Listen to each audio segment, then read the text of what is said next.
Hello everyone, I am Golden Ashni. I am here to present interrupt controller in microprocessor. Okay, so 8259, a programmable interrupt controller. Okay, so basically we need to know why this approach is used, right? So microprocessor based system design requires many input output devices such as keyboard, display, sensor and other components. Okay, so these devices should receive servicing in an efficient manner from the CPU. So the most common method of servicing such a device, we can say it is a pulled approach, right? So in this approach, the processor must test each device in sequence and find the device that requires servicing. For this, a large portion of main program is looped through this continuous polling cycle. Such a method would have a serious determinant effect on system throughput, right? So thus limiting the task that could be assumed by the microprocessor and reducing the cost of effectiveness of using such device. Okay, so the other most desirable method is that the microprocessor can execute its main program and only stop to service peripheral device when CPU receives a signal from the device itself.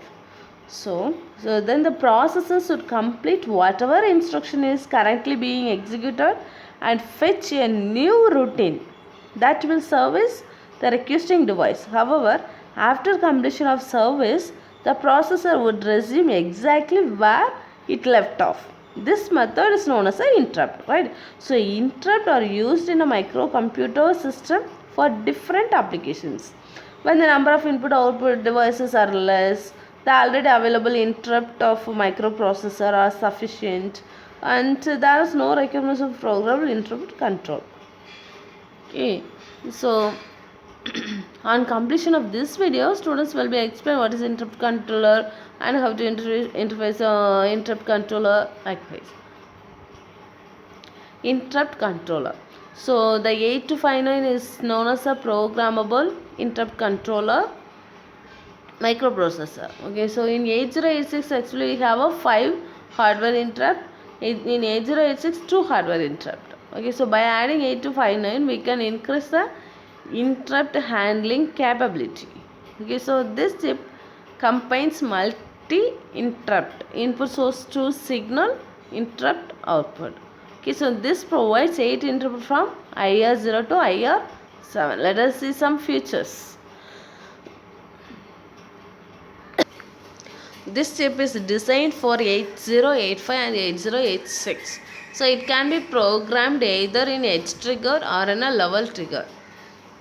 So we can mask individual bits of interrupt request register. By cascading 8259 chips, we can increase interrupt up to 64 interrupt lines. Then clock cycle is not needed. This is the pin diagram of 8259. In this pin diagram we already know VCC means 5 volt supply, then GND means ground. Okay, then other than those two, CS bar is a chip select. So when chip select pin is active low, this pin enables read RD and write WR operation between CPU and the 8259A. Okay, so INTA function are independent of CS bar. Then WR bar. WR bar is nothing but write bar. So a low on this pin, when CS bar is low, enable the 8259 for write operation. Okay, this is also enabled to accept command word from the CPU. Then RD bar, when RD bar is active low and CS bar is low, this pin is enabled. The 8259A release status onto the data bus for the CPU. Then D7 to D0, input output bidirectional data bus. Okay, so these pins are used as bidirectional data buses. The control, status and interrupt vector information are transferred through this bus.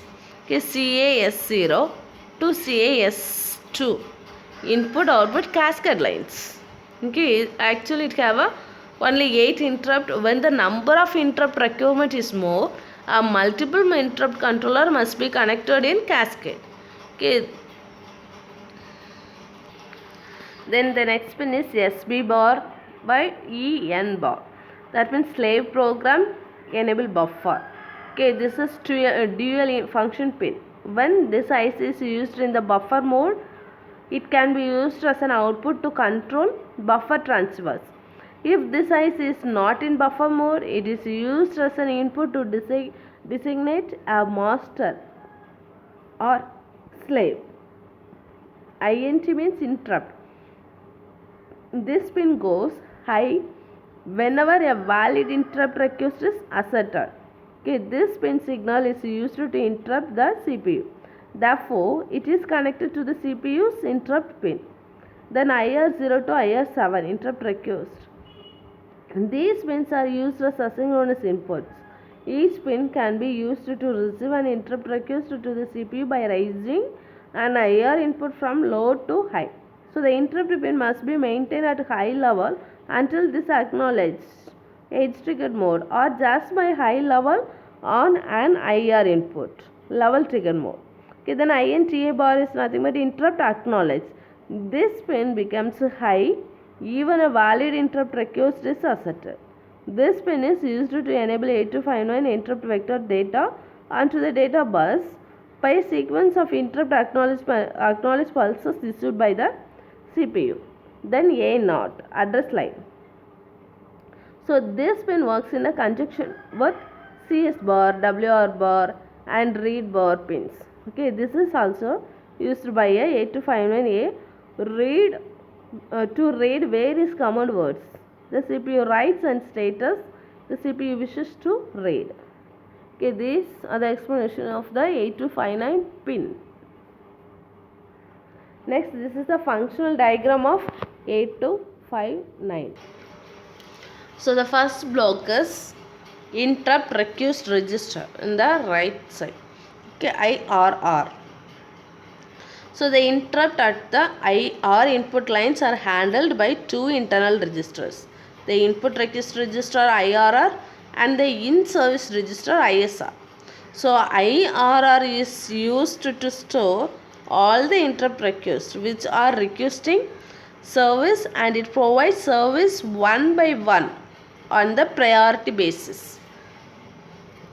The next one is ISR, in service registers. So in service register is used to store all the interrupt levels which are being serviced, and also keeps a track of the request being served. Then priority resolver.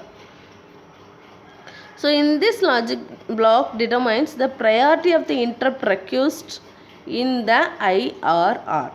So the highest priority is selected and strobed into the corresponding interrupt request of the ISR during INTA pulse. Then interrupt mask register. So this interrupt mask register IMR stores the bit that masks the interrupt lines to be masked. The IMR operates on the IRR based priority resolver. Then interrupt control logic. So interrupt control logic block manages the interrupt and the interrupt acknowledge signals. So the interrupt INT and the interrupt acknowledge INTA signals are directly sent to the CPU interrupt input.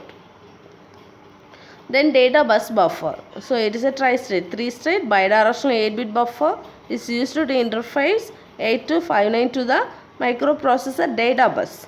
Then control word and status information are transferred through the data bus buffer. Then read or write control logic. This block is used to accept output command from the CPU. It contains the initialization command word, ICW register, and the operation command word, OCW register. We store the various control format for device operation. Okay, so this function block also allows the status of the 8259 to be transferred onto a data bus. Then cascade buffer. The cascade buffer comparator This block stores and compares the IDs of 8259 used in the microprocessor system. The associated 3 input output pins, that means CAS0, CAS1, CAS2 or output when the 8259A is used as a master, and our input when 8259A is used as a slave. So when 8259 is used as a master, 8259 send the ID of the interrupt slave device onto the CAS0 to CAS2 lines. So the slave thus selected will send its programmed subroutine address onto the data bus during subsequent INTA pulse. Okay, so these are the explanation about the functional diagram of 8259. Okay, then the quiz questions. Okay, in here the answers also displayed. The register that stores all the interrupt requests in it in order to serve them one by one on a priority basis. The answer is interrupt request register. The register that stores the bits required to mask the interrupt input is the interrupt mask registers. Okay, so thanks for listening.